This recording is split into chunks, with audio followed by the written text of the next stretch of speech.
Hey, it's John and Mike, brew-news.com, and we're experimenting with hop oils. I went to the Homebrew Con 2022 in Pittsburgh, Pennsylvania. Nice. And there was a gentleman there who had a booth, and he was from Oast Oils.com, or just Oast House Oils. That's what name of his website if you want to check it out. But he talked to me a little about his product, which is hop oils. And you go to their website and they knock down about the terpenes of hops and how it's all right here in a little vial. So he was selling little 1 milliliter vials of different hop varieties, and he had a couple, maybe 3, and one of them was Strata, which we have had in a smash beer format on this channel. And I said to myself, I remember that it was super dank, you know, it's like that hop that's supposed to be marijuana meets passion fruit. And so he had this 1 milliliter vial, was selling it for $10, and I bought it for him right at the booth and said, well, I'll brew with that at some later date. And so I still followed my 1 gallon smash beer format. Just a little bit of program notes. I did not use US 2-row. This is actually Golden Promise. Great. It's what I had lying around. Smashing it up. I had 2 pounds of Golden Promise, and that's what I used for my malts. The hops, I did start, this hop oil is only supposed to be added in the cold side, so dry hop only with this. But I did have some Strata Pellets, and I just used a smidge at the beginning of the boil, just so we had some bitterness there. Okay. And then, so that's what I had for hops, boiled for 60 minutes. And then at day 3 of fermentation, a couple of drops came, because I used the calculator he has on the site. Yep.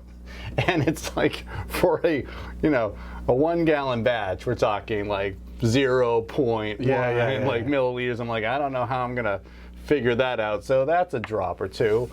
And then I transferred it to the keg, tasted it this morning, and said, go big or go home. Yeah. So we put in three or 4 more drops into the actual final product, just to kick in the aroma, because I couldn't get any hop aroma earlier today. So I sniffed that out, and then said, all right, well, let's prepare it for the actual video, which, as home brewers, as we've learned from Mike, hey, you're a home brewer, make adjustments. I made an adjustment. So this was a hop addition in the keg for our drinking pleasure right now. So what do you think of this version of Strata hops in this beer? It's the aroma is not unpleasant, but it's distinctly it's a super fresh hop pellet is what the aroma is to me. Like, the best way I can describe it is, if you've ever bought hop pellets in bulk, and cracked open like a 1 pound bag and just took a big sniff of it, regardless of variety, there's a lot of that aroma in there, which is interesting because this is oil, and a pellet, I assume you're getting a lot of the green quality too. Anyway, the point is, on that aroma, it is definitely a more resiny, danky, but not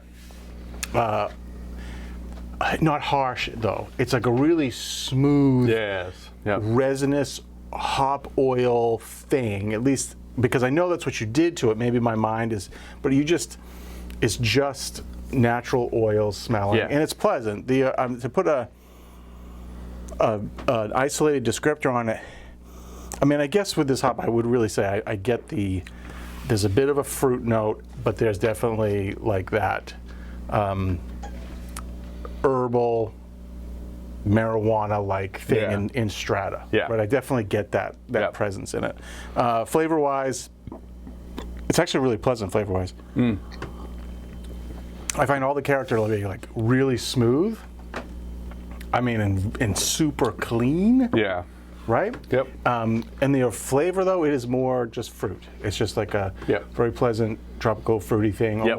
almost like a mild nectarine, which isn't tropical, but that's what I get, really, right? Yeah. Maybe like a really mild, like pale yellow mango. Yeah, sweet fruit. Yeah, yeah. That's what I'm. That's what I'm. I like picking it. I like it. But even in the background after that sip, there's a lot of just hop character. up. Yes. Just nondescript hop pellet character. It does. It definitely is sitting on my the roof of my mouth and my Yeah. tongue a bit, which Yeah. is probably the oil kind of like sitting yeah. on top Yeah, of the Yeah. beer, Yeah. not quite infusing itself throughout it. Yeah, getting an oil like that to homogenize well, I'd have to look into like what the solubility is of the oil in beer per se, but it's interesting to think of it not, I mean, water and this resinous oil, those things don't necessarily want to mix together. So. Yeah.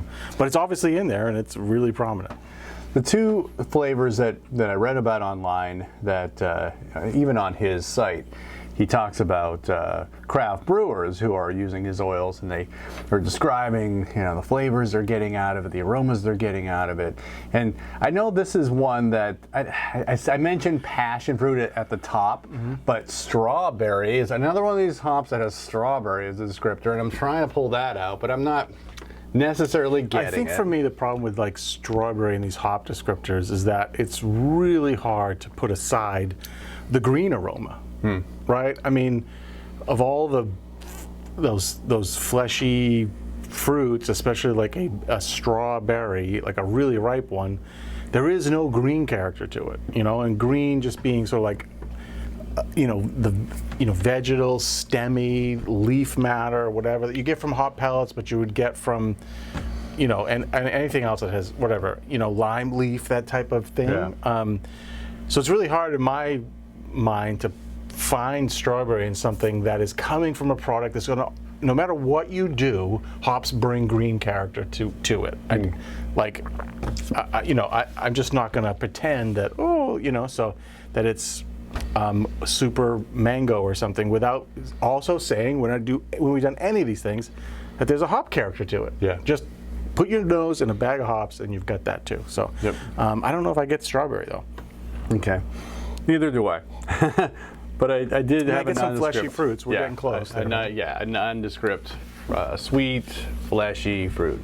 So last thing, that the big benefit that he is touting on the site is that the preciseness of the flavors and aromas that come from the oils, that, and maybe it's because it's deriving in a way that it, I don't know, concentrates these things, like the terpenes of the hops, into a more uniform, I don't know, a measurable oil content that is, there's an isolation process to isolate a certain family of oils, family of compounds, and that can be quantified. So it makes it more, it's a little more shelf stable, it's a little bit more predictable what you're adding versus hop extraction. If you get more leaf material, less leaf material, it could be when you're doing this, in order to get this extract, you might go through X volume of hops to get it on a certain lot of hops to get to this concentration, but you would just go through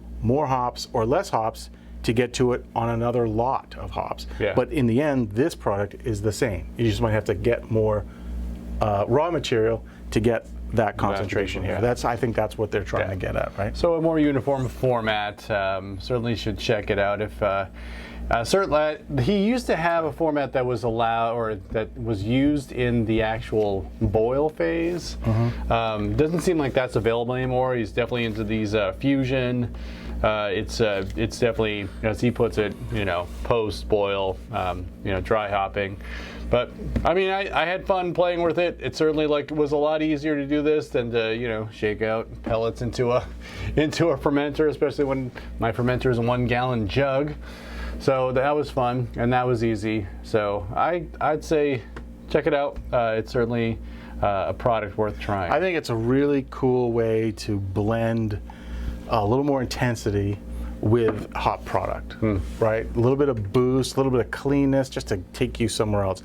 Like if you did a full-on smash beer with Strata, and then used whatever your titrated amount, like maybe 70% of what's actually in here, just to take it the rest of the way. I always find too with these products, you want a little bit of the natural stuff in there too, to just get it all homogenized together in a way that tricks your brain into thinking, wow, this is just super all original material, whatever you want. Pick your own descriptor. But you know what I'm saying? Yep. I just think the sum of the two is better than either one by itself. Got it. All right, so that is our adventures in hop oils from Oast House Oils. So if you have experience with hop oils in your own home brewing, please let us know in the comments below. If you like this video, give us a thumbs up. Subscribe to our channel because we do this kind of thing every single week. For John and Mike, brew-dudes.com. Brew on. Cheers.